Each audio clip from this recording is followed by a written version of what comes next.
Hello student, I am Pooja Surya and welcome to my YouTube channel. आज की class में हम पढ़ेंगे about the components of business environment. This is the second part of the components of business environment.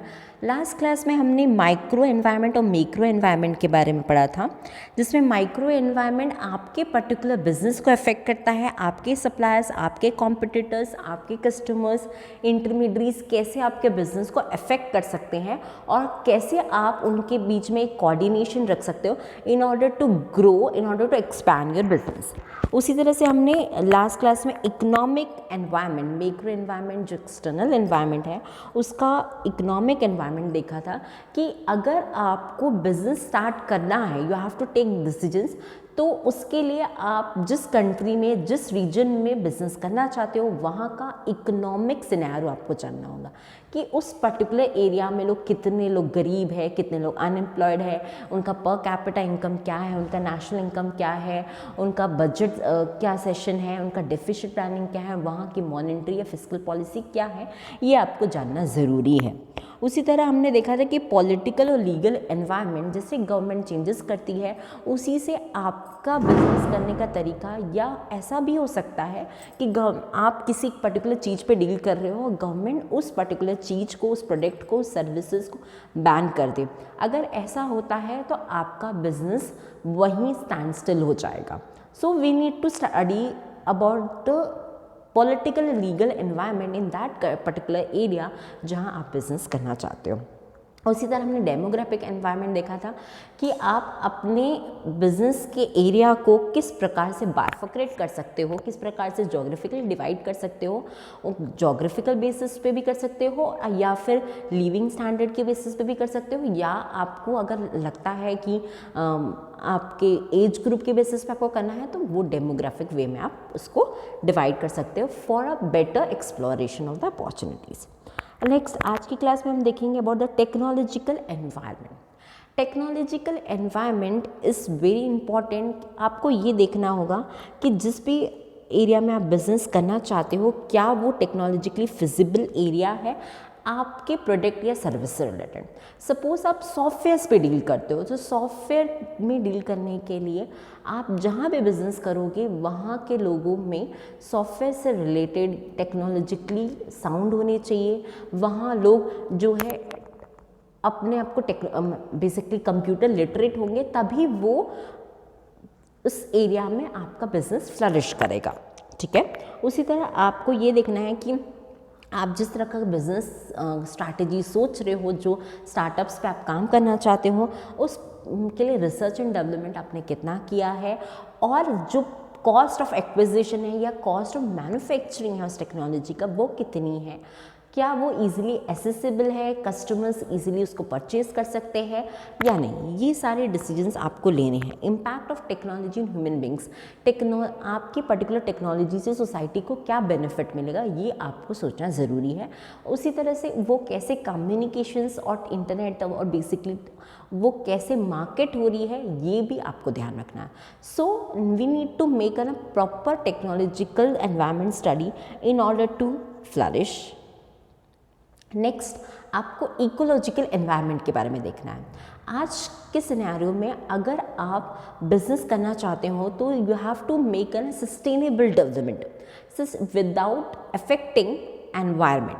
That is, आप ऐसे products पे deal करो, आप ऐसे इनोवेटिव प्रोडक्ट्स या सर्विसेज बनाइए, एक्सप्लोर कीजिए, जिससे एनवायरनमेंट को कोई नुकसान ना हो। जैसे हमने देखा है बहुत अलग अलग प्रकार के लोग बनाते हैं, नए रिसर्च हो रहे हैं, they are been undergoing. Plastics की बॉटल्स के थ्रू, प्लास्टिक जो रिफिल्स है उसके थ्रू रोड बनाया गया है। फिर लोग इको फ्रेंडली बॉटल्स यूज़ करने लग गए हैं। ऐसे वुडन की जगह आप बहुत सारी ऐसी चीज़ से जो पेपर बनने लग गए।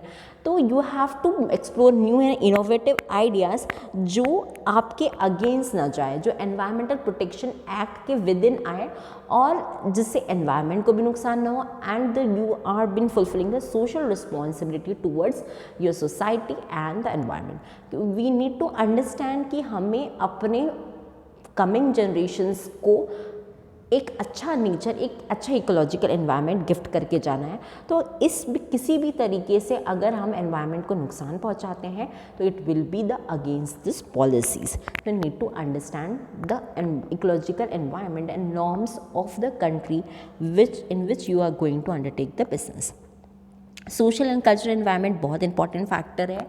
आप जिस देश में बिजनेस करना चाहते हो वहाँ की सोसाइटी, वहाँ का कल्चर पर्सपेक्टिव जानना बहुत ज़रूरी है।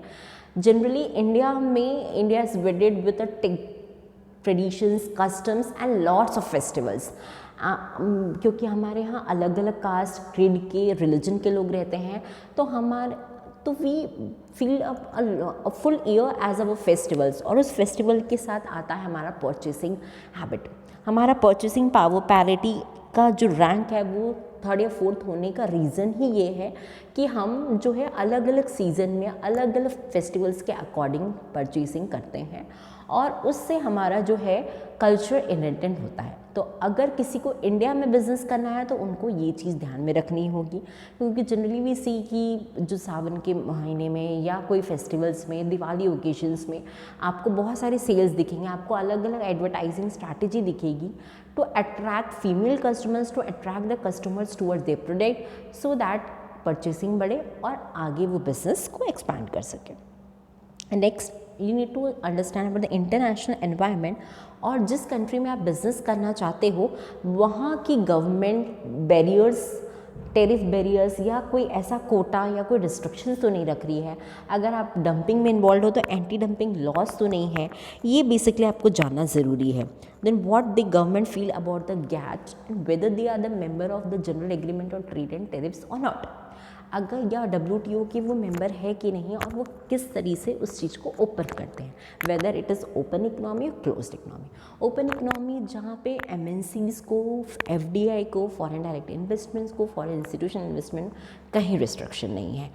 इंडिया की जैसे मेक इन इंडिया प्रोग्राम है जो गवर्नमेंट, जो मोदी जी गवर्नमेंट, जो प्रेसिडेंट गवर्नमेंट है उन्होंने लाया था, उससे क्या हुआ, FDI को, फॉरेन इंस्टीट्यूशन इन्वेस्टमेंट को बहुत बढ़ावा दिया।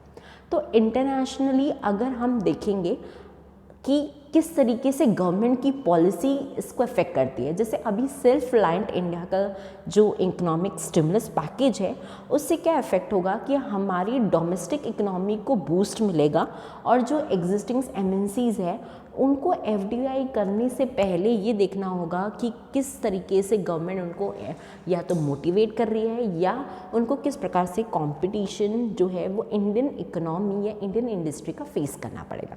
यानी सिंपल सी बात है, आपको बस ये देखना है कि उस पर्टिकुलर देश में, उस पर्टिकुलर रीजन में आप जहाँ बिजनेस करना चाहते हो वहाँ का इंटरनेशनल बैकअप क्या है, इंटरनेशनल डोमेस्टिक मार्केट का कॉम्पिटिटर्स क्या है, ये जानना आपके लिए बहुत ज़रूरी है, तभी आप एक अच्छा बिजनेस कर पाओगे।